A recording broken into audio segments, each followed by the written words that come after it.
नगमाना साहब अभी हमारे साथ मौजूद हैं। बिल्कुल, साबिक सफीर नगमाना साहब, very welcome to you on this special transmission.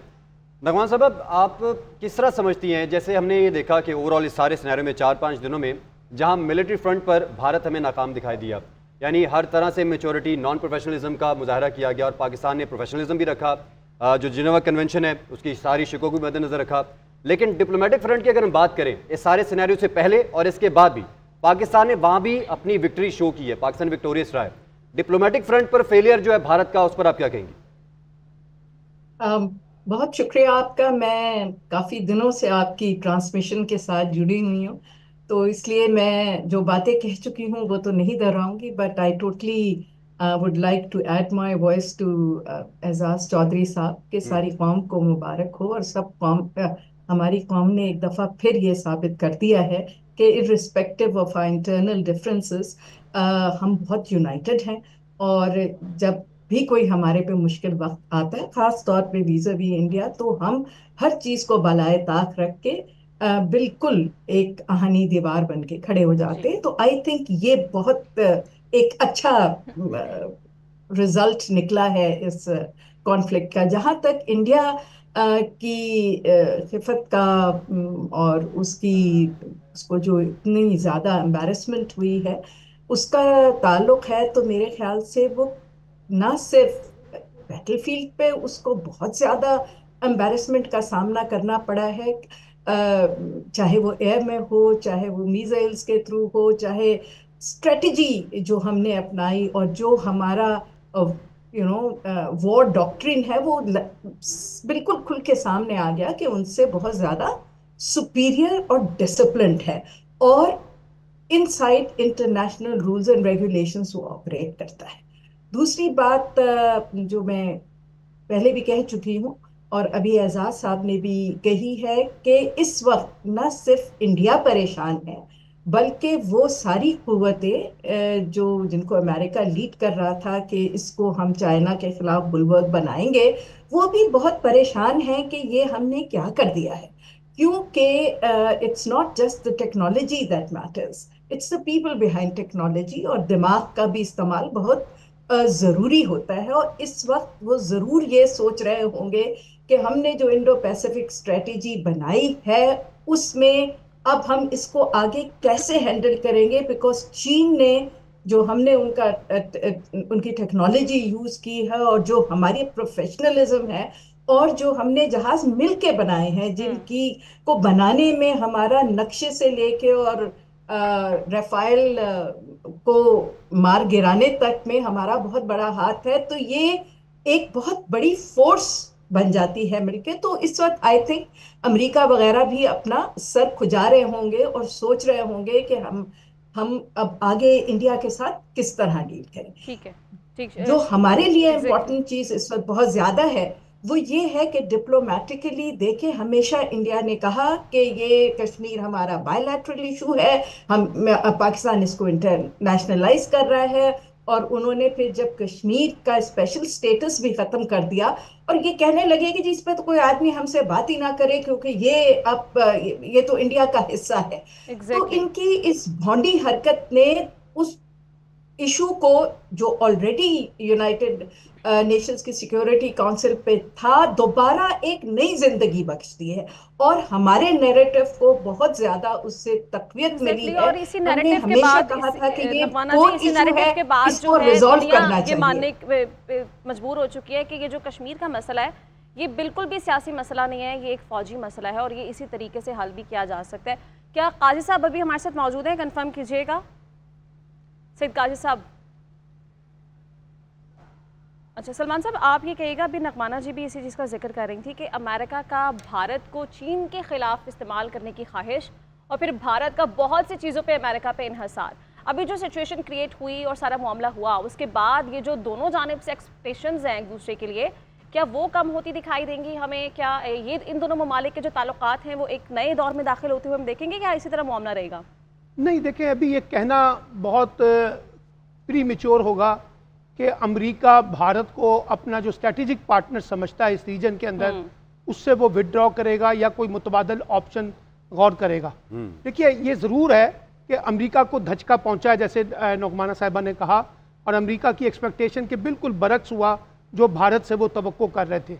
लेकिन उसके बावजूद अभी भी मैं समझता हूँ कि इस रीजन में भारत जो है वो अमेरिका का एक स्ट्रेटेजिक पार्टनर है और अमेरिका उसे अपना स्ट्रेटेजिक पार्टनर समझता है।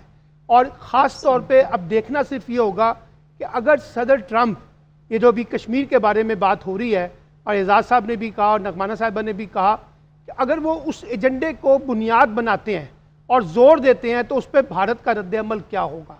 क्योंकि जैसे मैंने कहा कि भारत तो इसके ऊपर थर्ड पार्टी इंटरवेंशन के अगेंस्ट है, वो हमेशा से कहता रहा है, उसका एक पूरा पुराना पॉलिसी बैकग्राउंड है और उसका हिस्टोरिकल पर्सपेक्टिव उसका मौजूद है। अच्छा, अब सवाल ये है कि क्या अगर ट्रंप कहे तो भारत इनकार करेगा, और अगर भारत इनकार करेगा तो क्या ट्रंप अपनी पोजीशन से विड्रॉ करेंगे? या ये कि मैं तो अभी इस बारे में भी ज़रा थोड़ा सा प्री मेच्योर हूँ कि क्या पाकिस्तान और भारत के दरमियान एक बामकसद मुज़ाकरात का कोई दौर शुरू होने वाला है, ये कहना भी कबल अज़ वक्त हो। क्योंकि मुझे लगता ये है कि मोदी साहब अभी भी इस पसपाई के ऊपर खामोश नहीं बैठेंगे। वो पाकिस्तान दुश्मनी का कार्ड भी खेलेंगे, वो मुस्लिम दुश्मनी का कार्ड भी खेलेंगे, क्योंकि उनकी पॉपुलर सेंटिमेंट्स जो हैं वो उसी आरएसएस के एजेंडे के साथ जुड़ी और हुई अभी है। बिहार के इलेक्शन और अभी भी बिहार के इलेक्शन भी बाकी हैं। तो इसलिए देखना सिर्फ ये होगा कि ये जो जंग आर्जी तौर पे सीज फायर हुई है, इसका आगे क्या शक्ल निकलती है और क्या ये एक बामकसद मुज़ाकरात के अंदर ट्रांसलेट होती है। बिहार इलेक्शन के लिए भी करेंगे तो ये क्या पाकिस्तान के खिलाफ जो भी उन्होंने वो करना है वो इंटरनली एक तो अपने पॉलिटिकल माइलेज के लिए तो करेंगे, लेकिन जिस तरह ये IMF को टारगेट करना कि पाकिस्तान के पैकेजेस खराब हों या इंटरनेशनल लेवल पर वो दुश्मनी उससे उधर भी निकाली जा सकती है अभी भी। देखिए, निकालने की कोशिश तो उन्होंने अभी भी की है, लेकिन इंटरनेशनल दुनिया में उनको वो सपोर्ट नहीं मिल सकी हालिया क्राइसिस के अंदर। लेकिन भारत अपने इस मौक़िफ़ से बाहर नहीं निकलेगा। मैं आपको बताऊं कि वो जो बार बार पाकिस्तान के खिलाफ इस्तेमाल करता है कार्ड कि पाकिस्तान की रियासत बतौर रियासत जो है वो दहशतगर्दी को सपोर्ट करती है और दहशतगर्दों की सरपरस्ती करती है, वो इस नैरेटिव को लेकर इंटरनेशनल पॉलिटिक्स में अपने आप को रीसेटल करने की कोशिश करेगा।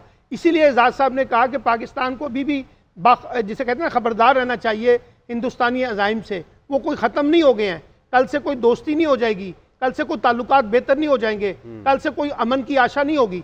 अभी मुझे लगता है कि ट्रस्ट डेफिसिट बहुत है इंडिया पाकिस्तान के दरमियान, इसको फिल करने में बहुत टाइम लगेगा अगर कोई बामकसद मुज़ाकरात शुरू होते हैं। और फिर ख़ास तौर पे इंटरनेशनल फोर्सेस जो हैं वो किस हद तक और किस शक्ल में अपना दबाव बढ़ाती हैं हिंदुस्तान के ऊपर कि वो पाकिस्तान के साथ अपने ताल्लुकात को बेहतर बनाए, जंगों से गुरेज करे, कशीदगी से गुरेज करे, और ये जो रियासत के ऊपर बराह रास्त इल्ज़ाम लगाने का सिलसिला है वो बंद किया जाए। ठीक है, और ये होना चाहिए। नगमाना जी, आपका इस पे क्या स्टांस है कि अभी सलमान साहब ये जिक्र कर रहे थे कि वी ऑल नो कि इंडिया ने ही ट्रंप से रिक्वेस्ट की, अपील की कि जी हमारी जान छुड़वाई जाए, और फिर इंडिया का ही बड़ा स्ट्रॉन्ग मौक़िफ़ है कि हम किसी थर्ड पार्टी को नहीं मानते हैं। तो जो डबल स्टैंडर्ड इंडिया का एक रवैया है, डबल फेस है, ये जैसे हमें पता है वैसे इंटरनेशनली भी सबको पता है कि इंडिया की जानब से ये किया जा रहा है। तो ये जो इंडिया की मुनाफ़क़त है वो उसको किस जानिब धकेलती जा रही है, क्या लगता है आपको?